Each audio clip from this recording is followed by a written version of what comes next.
Partir au Maroc, c'est une super idée. Mais ce qui peut vite gâcher le plaisir, c'est la facture de téléphone au retour. Aujourd'hui, on va voir ensemble comment rester connecté sans se ruiner.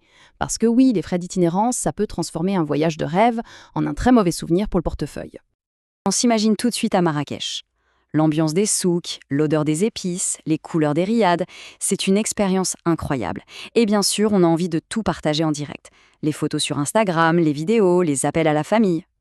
Seulement voilà, une fois de retour à la maison, la réalité peut être brutale. On ouvre sa facture de téléphone et là, c'est la douche froide. C'est le piège classique et vraiment très coûteux des frais d'itinérance. Ce chiffre, 500 €, ce n'est pas pour faire peur, c'est une réalité. C'est ce que peut coûter une seule semaine si on utilise son téléphone de manière un peu intensive. Ça fait cher le souvenir de vacances, non? Alors comment est-ce qu'on en arrive là? Pour bien comprendre comment éviter ces frais, il faut d'abord savoir pourquoi ils sont si élevés, surtout quand on sort de l'Europe. Alors, l'itinérance ou le roaming, c'est ce service super pratique qui fait que dès qu'on atterrit au Maroc, le téléphone se connecte tout seul à un réseau local. C'est simple, c'est automatique, et c'est justement là que se cache le coût. Et pourquoi c'est si cher? Eh bien, il y a plusieurs raisons. Contrairement à l'Union européenne, où les prix sont maintenant régulés, au Maroc, les opérateurs ont les mains libres. Chaque mégaoctet de données peut être facturé une fortune, parfois à plus de 15 €. Et ce n'est pas tout. Il y a aussi des frais cachés, comme les appels qu'on reçoit et qui deviennent payants. Et voilà ce que ça donne en chiffres. Pour une utilisation qu'on pourrait qualifier de modérée, quelques mails, un peu de GPS, la facture peut déjà grimper à 300 €. Si on se lâche un peu sur les réseaux sociaux et les appels vidéo, on atteint très très vite les 500 €.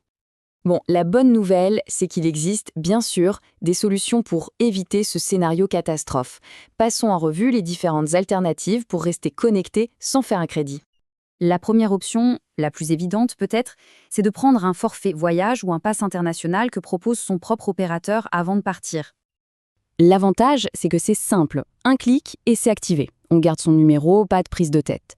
Le problème, c'est que les données incluses sont souvent très limitées. Et même si c'est moins cher que le roaming standard, ça reste une option assez coûteuse. C'est une solution de dépannage, mais pas idéale si on veut être tranquille. Deuxième solution, en arrivant à l'aéroport ou dans une boutique en ville, on achète une carte SIM prépayée locale. Alors là, d'un point de vue économique, c'est le top. Pour une trentaine d'euros, on peut avoir un forfait avec plein de data pour la semaine. C'est imbattable. Mais, il y a un gros mais, on a un nouveau numéro de téléphone. Ce n'est donc pas pratique du tout pour être joint sur son numéro habituel. Et bien sûr, il faut que son téléphone soit débloqué. On passe maintenant à une option plus high-tech, de plus en plus courante, la fameuse eSIM, la carte SIM virtuelle. La eSIM, c'est vraiment pratique. Tout se fait en ligne, pas besoin de changer de carte physique, et on peut garder sa ligne principale active en même temps. Le hic, il faut avoir un smartphone assez récent. Et surtout, l'ironie, c'est qu'il faut une connexion Internet pour l'activer, ce qui peut être un peu compliqué quand on vient juste d'arriver. La dernière alternative classique, c'est la stratégie zéro dépense. On ne souscrit à rien et on compte uniquement sur les réseaux Wi-Fi gratuits des hôtels, cafés et restaurants. C'est gratuit, et ça, c'est évidemment un gros point fort. Mais c'est un pari. La connexion est souvent lente, instable et surtout, la sécurité est très faible. Utiliser ces réseaux pour consulter son compte en banque, par exemple, ce n'est vraiment pas une bonne idée. Ok, on a fait le tour des options les plus connues. Maintenant, il est temps de s'intéresser à une solution qui essaye de prendre le meilleur de chaque monde, la location d'un pocket Wi-Fi.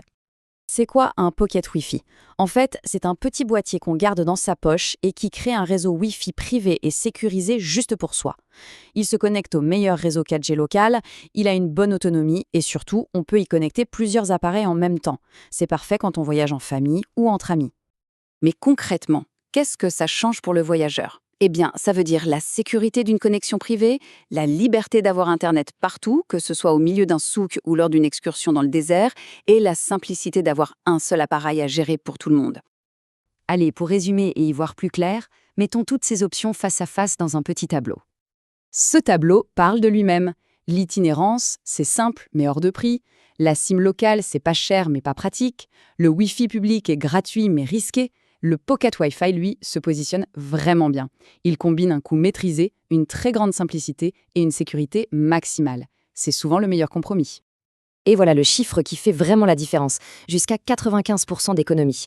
Ça veut dire qu'au lieu d'une facture de 500 €, on parle d'une dépense de quelques dizaines d'euros seulement, tout en ayant une bien meilleure connexion. Et ce qui est génial, c'est que c'est hyper simple à organiser. On réserve en ligne avant de partir. En arrivant, on récupère le boîtier à l'aéroport ou à son hôtel. On l'allume, on se connecte et c'est tout. Et pour le retour, on le dépose simplement avant de prendre son avion. Au final, un voyage au Maroc, ça se prépare. Et la connectivité, ça en fait partie.